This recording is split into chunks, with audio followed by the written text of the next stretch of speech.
Excellent afternoon, our esteemed viewers. It's a pleasurable time to be with you again on the show Real Talk with Kiki. And of course, it's our off-air show interview with our distinguished guest, King Wasiu Ayinde Marshal Kwam. As we all know, our esteemed guest, who is a famous king of Fuji music, on Monday, January 13th, was installed as the first Mayegun of Yoruba land, a title that has been conferred on one before now by the paramount ruler of Oyo Empire. He was also crowned as King of Fuji, Oluwaye Fuji Music at NTA Ibadan in 1993. He has numerous titles and accolades to his personality and career, and we can't speak less of that.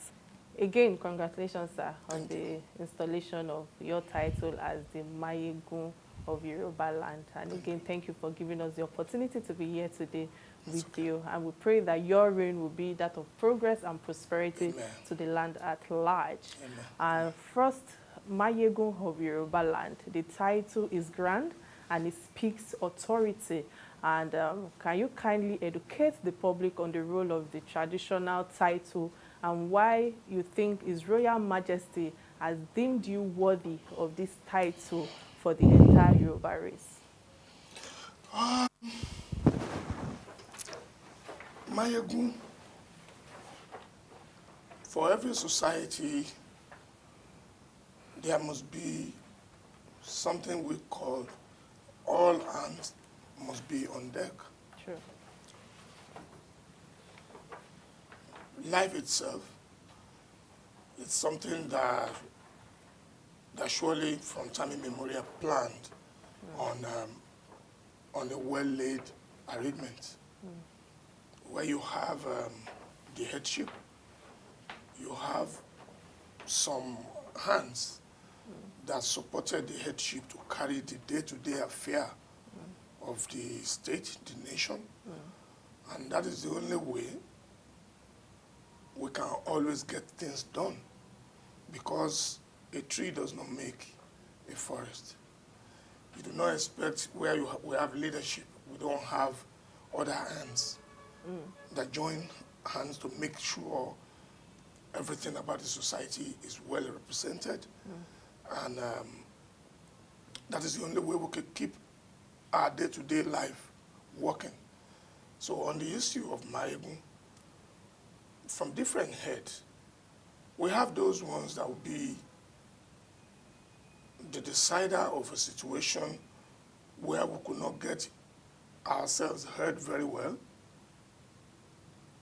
And you have other team that will be peace ambassador that will have to exercise all traces of what makes all of us live in peace and harmony that united us. We can't be united in a fight. We can only be united in a peaceful way, rather. So you have that. And then the second question to say, what makes me the chosen one? Then it's left for the Alayeluwas, not just Baba Alafin alone, the Alayeluwas that comprises the Yoruba race to have come into my person. Yeah, my name might be, step forward. They definitely will have to deliberate on it. And when they deliberated on it and they feel it is right for them, that's when they give it to me. All right, thank you so much, sir. And I think this leads to the other question, because when you talk about the whole entity of maybe the Yoruba race and all of that coming together, I realized that you are very close to Oba of Lagos and the rest of the Oba. How can you, I'm trying to understand the installment of Mayegun of Yoruba land from the Alaafin of Oyo, which I believe that there are some, what's it called, installment that should have come from the other Obas that you're extremely close to. Why Alaafin of Oyo installing you as the Mayegun of Yoruba land? History tells us a whole lot happened from Oyo. That is history. That history might not be able to be going deep into that history at this moment we are, but history tells us things like that started from time immemorial from that direction. From Oyo. And they've been doing such from time immemorial also. So Alafin is in the right position, the right authority to do such. Something we've all seen been happening before. Thank you so much for that. So what do you think of traditional rulers and their contribution to the betterment of the society, especially when it comes to politics? Number one, aside the fact that we have a central government, the headship, that brings all other people together. Which Yoruba is not just the only race that comprises Nigeria. The entity Nigeria has a lot of others that's, that were under that umbrella of Nigeria as a nation. Then I tell you, from time immemorial, direction had always been coming from the traditional ruler, who are the direct head of their people. They are the direct head of their people. They administer the state of affairs on behalf of their people. They get to their people faster, better Than the politicians. than the central government that is, being occupied by either politician or whatever any form they come to be. And that still gives them the power till date. That's how much importance is attached to every Oba that you see. No matter how smaller the clan, they must surely have a head. A head in person of Bale or Oba, and so on and so forth. So they were the right people. All right, thank you. You are a legend in your field, like we all know, in the field of music, and you have also given the honors at St. John University in California, USA. Is there any legacy or foundation that you've partaked in when it comes to the art of music, or what legacy do you want to put on ground when you retire? We're having two things here. Yes. We The switch honors. from the honor of Mayegun, and Yes. then we switch to The retirement. the music. Yes. Well, because if it is music that you're talking about, I'm still very much agile, and I'm still doing what I'm doing We best. know for years. And there's nothing retirement for now, Yeah. because the office I occupy now does not say I shouldn't be working. Okay. Definitely, I must set a program to earn a decent life, and part of conditions,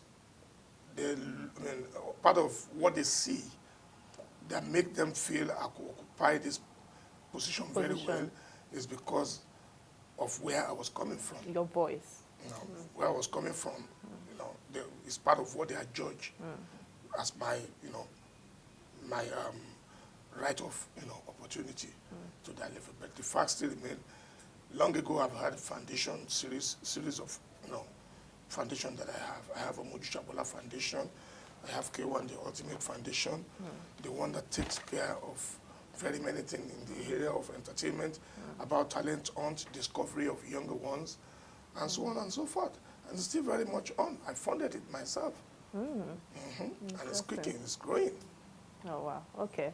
So what is the link or role of artists in general when it comes to politics and governance? In every country, there are always a voice when it comes to music. Are the musicians only used for campaigns during all these political rallies? Is there more to the power of the voice during the tenors of governance when these people are actually coming in? Number one, any political organization that chooses to use music, they were trying to act very, very fast and well. Because through music, message can be passed right on time. Message can get to where we wanted to pass the message right on time. Our people oftentimes do come together when it comes to a matter of music.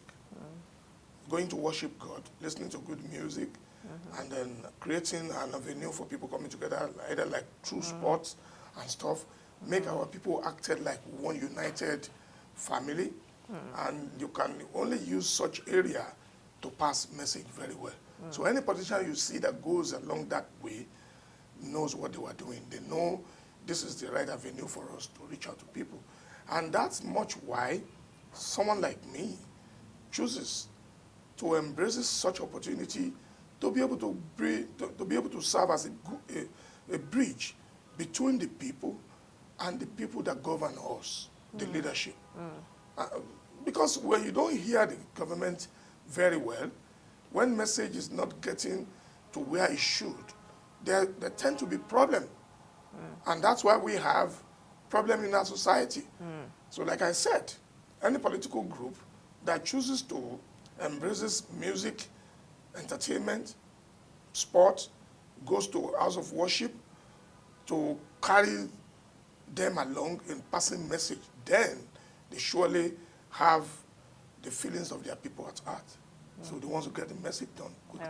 All right, thank you so much for that feedback and that response. So there's a vast controversy on your name, Ayinde, and some say it was given to you by the legendary Sikiru Ayinde Barrrrister out of love or mentorship. And tell us a bit of your background and the clarification on this. Number one, there's nothing to clarify there. Ayinde is Oriki. And before you know it, you see over 1,000,001 will come out and tell you, my Oriki is Ayinde. Another one could say, my Oriki is Ishola. The other one could say, my Oriki is Alabi. So everybody has their Oriki. Oriki is something that's so synonymous with the Yoruba people. They named themselves very well. Oriki Ayinde Ogo, Akanbi Okin, Ishola Okin, and so on and so forth. So I was born and named Wasiu Olasunkami. Oriki means Ayinde Adewale, because I'm from the lineage of the Oba, and so on and so forth. So that's my given name from birth. Okay. That's the name given to me by my parents. My mother, she's Abike.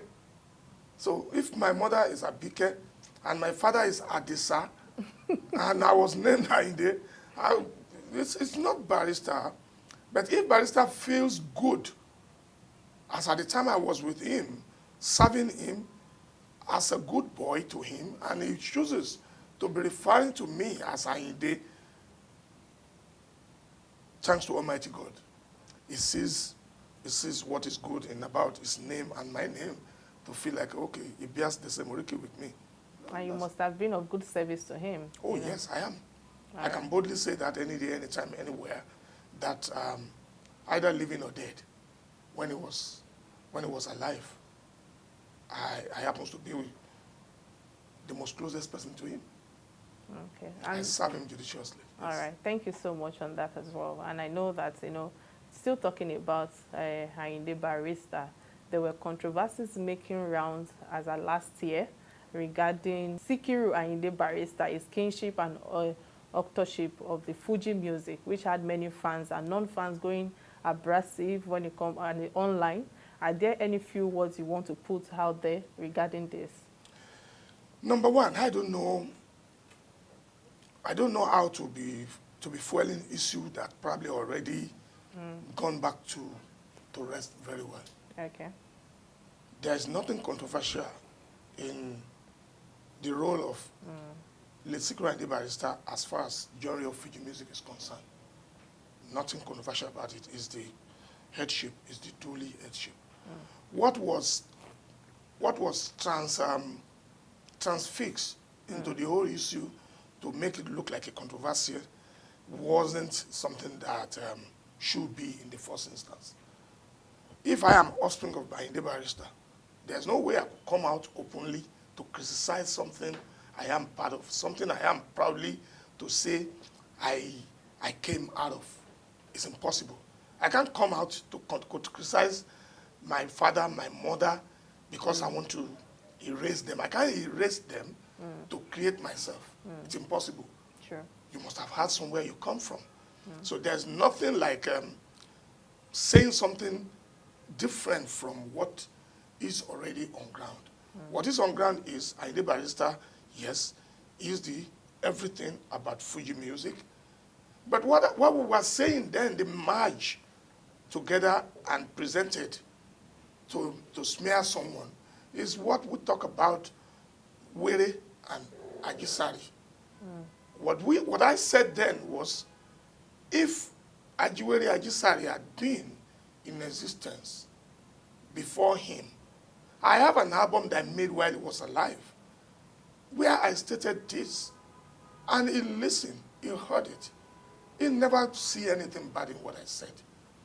I said, when the history was coming and it got to a point, the turning point of Ajiwere Ajisari to the present stage is him.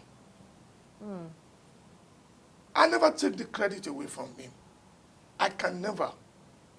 This is a credit that's been graciously done by him that I can't deny, neither I can't attempt to erase what is already written, that is there. To talk of age, he's senior me age-wise. To talk of acceptance, I accept him. I could turn around to make a creation. Then I said my father and my mother, they are not my biological parents. It's impossible. I never said that Ayinde Barrrrister wasn't the creator of Fuji music. You see, we can liken many names to ourselves. True. He is the success that turned Ajisari to Fuji. I never dispute that. So I will never dispute so that. Listening to you now, can you say that he paved way for you and other musicians? Because He paved way for everybody in the genre of Fuji. Okay. He paved way. It's there. It's something that is there. You can't be taken away from him. Neither me nor anybody could do that. And what do you have to say to that when you hear artists like that speak on that, saying that they were just the one that actually had to work themselves to wherever they are today, not that anybody actually paved door or opened door or gave them that platform for them to be able to use? If we have to be honest here, Yeah. my case is different from the one you are citing as an example now. Yes. I probably wouldn't want to dive into that. Okay. You understand? I don't want to be misquoted. You can't discharge on something that you probably do not know the way of presentation of it. I don't want to talk about it. Yeah. But the one of my own case is here that I've once in my life lived with Barrrrister. I've once in my life served Barrrrister. I served tutelage under him, lived under him, did everything under him. Probably say I'm the most closer person to him when he was alive. So that one is different in my case. There's no way I will come up today and say nobody ever paved way for me. For you. Even by allowing me to be closer to him in the first place, it's paving way for me.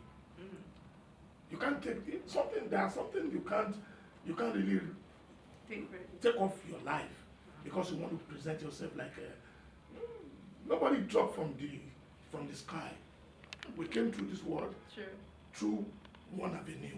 So that is in my own case. All right. Thank you so much for that. And I would say that is actually part of humility that people need to take on when it comes to conversations like that, and also giving credit to whoever who have helped them to wherever they are today. And I say that well done, sir, for that, and giving credit to him. So going straight to politics, you were on the bandwagon of politicians, musicians that sanctioned the governorship of Ambode, and later very close to its tenure, the end of its tenure, we observed that there was unapologetic disapproval of his administration by you. What do you have to say to that? Number one, this is also an issue that is far gone. I don't want to bring back, I wouldn't like, it's not my style to always want to bring back certain issue that is gone.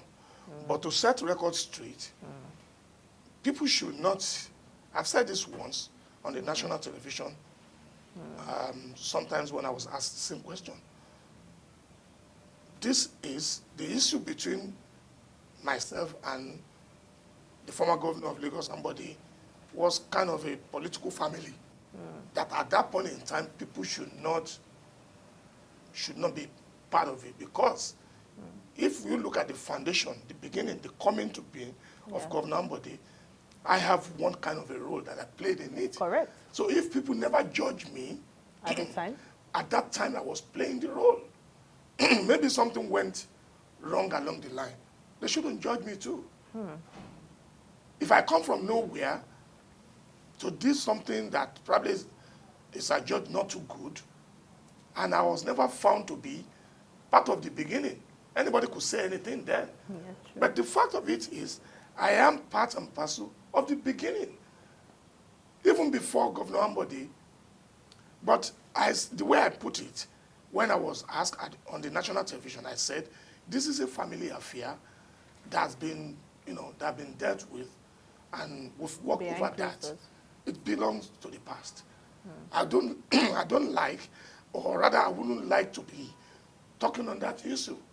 It's an issue that is already gone. All right, thank you so much. So, on a soft note, many people think that once you sing or you are a famous politician, or a famous artist, so to speak, that you are earning, that is the only living, that is where you earn a living from. Can you please at least share some light on that, especially when it comes to, are there other lines of business that you are into at the moment, aside being a musician? A good musician must surely have another means to add up to what you are doing. If we had to believe music is a talent, is a gift, inborn in you, not something you want to train for because you want to start earning or living on it. Mine was a gift from birth. My own was a gift. I come to this world with that gift. And good enough, my mother happens to be a singer before I was born too. Really? So definitely it's in my blood. And I grew up to see the love of music in me. I was playing, and I'm still playing. But I do have other things. Some musicians you see, they were medical doctor, they were trained in the university. Some were architects, some were engineers. We do read history, we read about people. So I have another job that I've been doing. I'm a technical person by training. Okay. I'm a technical person, I'm an electrical technical person by training. I used to work on that one. I used to use that as a form of working and earning money from. At a later time, I invest heavily in it, establish a firm that does that. I bring a lot of people together, and they were doing that for me. But because of the growing that comes my way, Yeah, evolving. every day that I had concentration on music. So definitely I leave that for people running for me. I have other investment that I put up myself, that I established myself. I have other businesses. I'm into dredging. I'm into very many things. Interesting. Oh yes, I have an engineering company that does dredging and stuff. We were there. I have a construction firm that we handle a lot of things in the society that we does well with government and earning good living from that. So not just only music that I was that face or that I'm doing. That is a nice. I have other things that I invest my money on. Okay. All right, let's come a little bit personal now to you. News has it that your son, Sultan Anifowoshi, allegedly had $2 million cyber crime in Chicago. Do you want to clear the air over this controversy? There's no controversy in anything about either my son or anybody's children. Okay. Everybody, the society, what we're facing in the society today says, will it be my only son or my only children that had problem? There are other children of people, well-to-do people in the society, not even well-to-do people, ordinary people in the society. This man you're talking about is a young man that is of age. Definitely, it's not under age. It's not under my control. It's on his own. He's a graduate of medical. He's a dental doctor. He's a dentist. And he has his life. He's living far away from me. Whatever he does, the sin of a child should not be brought on The father. the parents. The parents. If I did not, he's not the one that sent himself to school. I did. He's not the one that raised himself. I did. If I must have raised him very well up to the age that he committed that, whatever he does to himself, says, I've led him on a good life, my own should not be cited just as the only one. This is society that we are. Everybody live to answer to whatever they were doing on their daily life.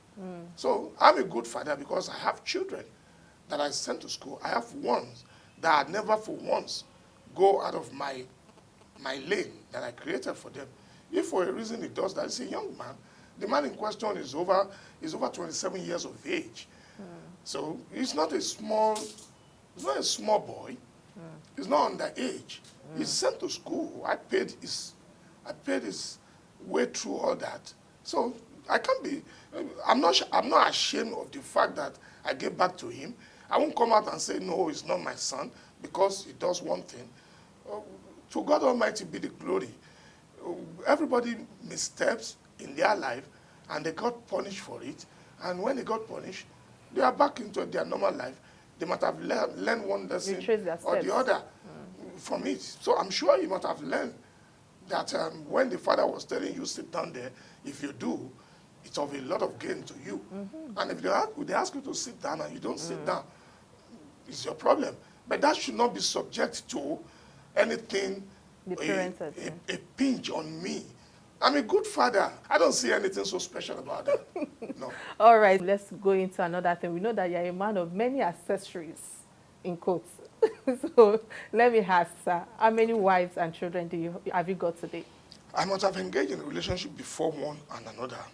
I can't relate that, yes, but presently I have only one wife to myself. And I've never gone out of way to have, loads of women at a time, no. Yes.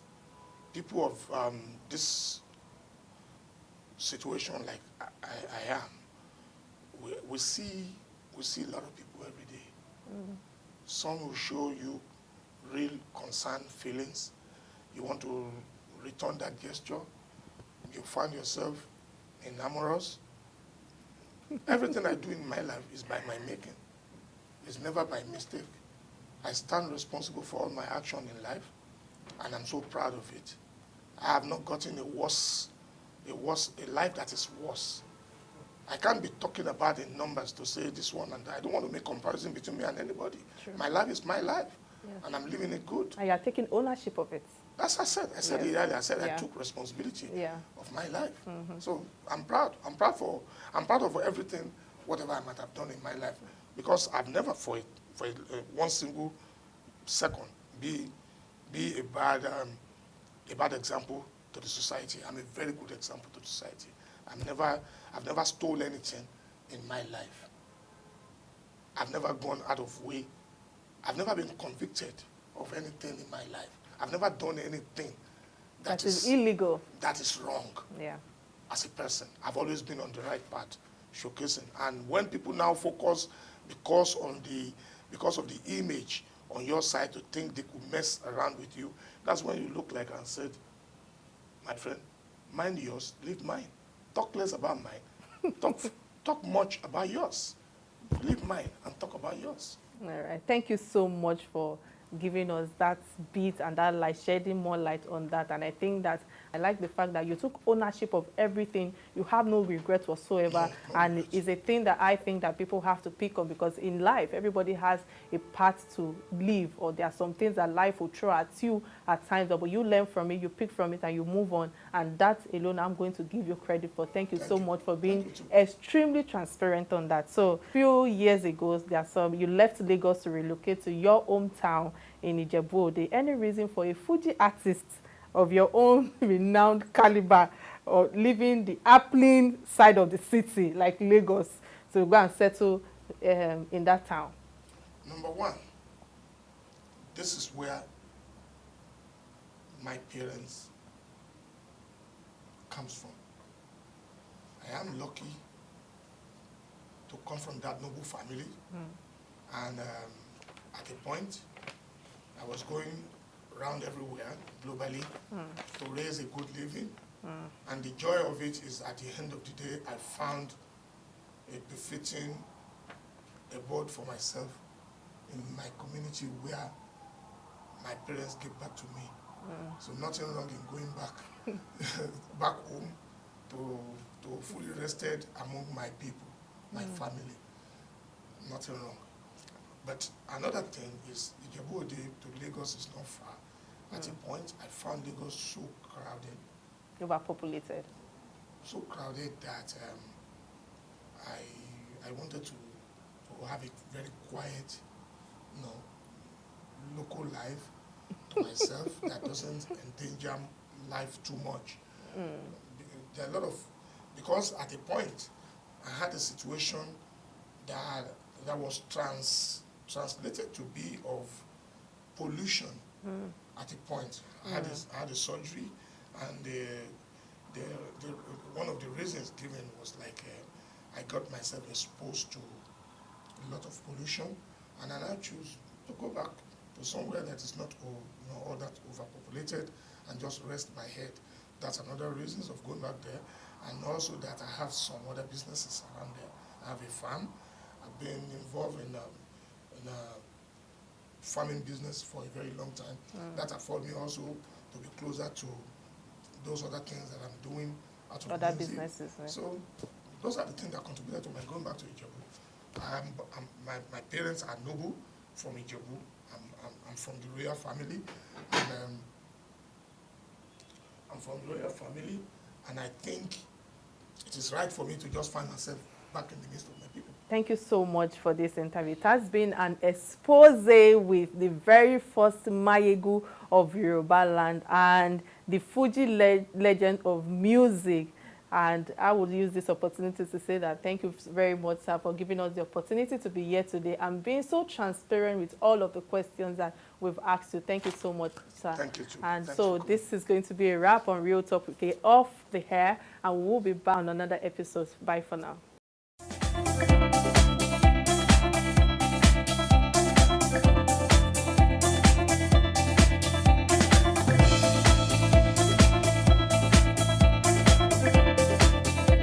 He was sent to good school. He attended the University of Chicago.